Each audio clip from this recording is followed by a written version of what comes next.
اعلموا ان اللہ یحیی الارض بعد موتها۔ اعلموا کا حمزہ عارضی ہے، جیسے 10واں پارہ شروع ہوتا ہے وَعْلَمُوا سے، تو یہاں پہ پیچھے واو نہیں ہے، یہ اعلموا ہے۔ آگے بھی رکوع شروع ہونے والا ہے، آیت نمبر 20 میں اعلموا دوبارہ آئے گا، تو اعلموا کا حمزہ عارضی ہے۔ اگر ملا کر پڑھنا ہو تو پیچھے فاسقون کے نون کی زبر کو عین سے ملا دیں گے تو فاسقون نعلموا ہو جائے گا۔ ہم یہاں سے شروع کر رہے ہیں تو اعلموا ہوگا، حمزہ کے نیچے زیر ہے یا حمزہ عارضی ہے، عین ساکن پہ اظہار ہے، لام باریک ہے، منہ میں مد منفصل ہے، واو مدہ کے بعد حمزہ آنے کی وجہ سے حمزہ دوسرے کلمے میں اعلموا ان اللہ، ان میں نون مشدد پہ غنہ ہے، نون کی زبر کی وجہ سے لام اس میں جلالہ پر پڑھیں گے اور 2 حرکات لمبا کریں گے، ہاں سے حلق سے ادا کریں گے اور جلدی پڑھیں گے۔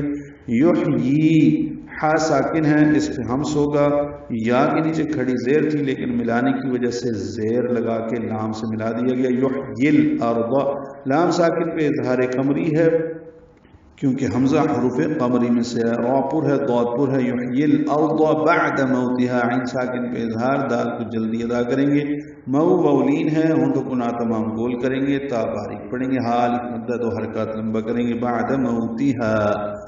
قد بینا لکم الآیات لعلکم تعقلون، قد میں قاف پر دال ساکن پہ قلقلہ، بینا با کو یا سے، یا کو نون سے ملانا ہے، نون مشدد اس پہ غنہ ہوگا، آواز ناک کے باں سے یعنی خیشوم میں 2 حرکات تک پھیرائیں گے۔ بینا لکم الآیات، لام کاف باریک ہے، میم کو الآیات کے لام سے ملانا ہے، اظہار قمری ہوگا، آ مد بدل ہے، 2 حرکات لمبا ہے، یا کھڑا زبر قائم مقام مد اصلی، الف مدہ 2 حرکات لمبا، تا مفتوحہ، زیر کو معروف طریقے سے جلدی ادا کریں گے۔ لعلکم، لام باریک ہیں دونوں، عین وسط حلق سے ادا ہوا، کاف باریک، میم ساکن پہ اظہار شفوی ہے۔ لعلکم تعقلون، عین ساکن پہ اظہار ہے، قاف پر ہے، لام باریک ہے، لام کو لمبا کریں گے، وقف المدعات للسکون ہے، لام کو لمبا کر کے نون ساکن کر دیں گے تو تعقلون، وقف المدعات للسکون بنی اور نون ساکن پہ اظہار ہوگا۔